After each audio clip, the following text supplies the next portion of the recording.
Hello नमस्कार, मैं हूं अविनाश और आप देख रहे हैं न्यूज़ प्लस 21। जैसा कि आप जानते हैं कि कल से जो धान का खरीदी का कार्यक्रम है वो शुरू हो चुका है। सरकारी जो उपार्जन केंद्र है वहां किसान अपने धान को बेचने के लिए आने लगे हैं। लेकिन राज्य में अभी आपने सुना होगा कि बारदाना को लेकर काफ़ी समस्या आ रही है।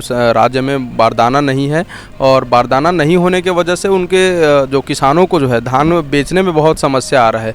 इसके लिए हम यहाँ पर कुछ राजधानी से जुड़े हुए जो उपार्जन केंद्र है वहाँ के प्रबंधकों से बात करेंगे और जानेंगे कि क्या वास्तविक समस्या है। क्या सिर्फ ये समस्या ग्रामीण अंचलों में है या राजधानी में भी यही समस्या है। कितने किसान इस बार धान मतलब बेच रहे हैं इन केंद्रों में, और धान में अगर कोई समस्या है, जैसे कोई धान गीला है या फिर उसमें कोई कचरा है, तो उसको किस दर पर उसको खरीदी कर रहे हैं उसका, और धान यहाँ पर सोसाइटी जो उपार्जन केंद्र है वहाँ आने के बाद उनके रख रखाव का क्या व्यवस्था है, इन सभी बातों पर हम चर्चा करेंगे।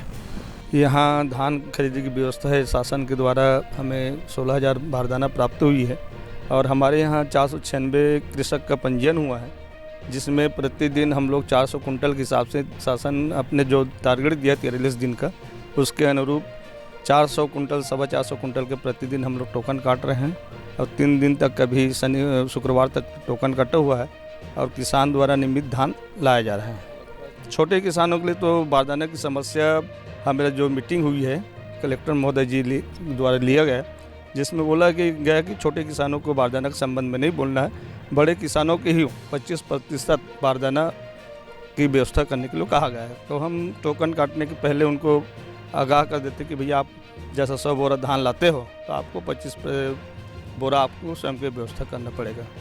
हमारे यहाँ तो समिति जो है उपार्जन केंद्र बहुत छोटा सा हो गया है। शहरीकरण के नाम से ज़मीन सारे बिक गए हैं। वही 100-120 किसान हैं जो 2 महीने में वही 3-4 किसान पर डे के हिसाब से बिक्री करने आते हैं। बने रहे हमारे साथ। कैमरा पर्सन प्रवीण साहू के साथ अविनाश चंद्रवंशी, न्यूज़ प्लस 21, आपके हक की बात।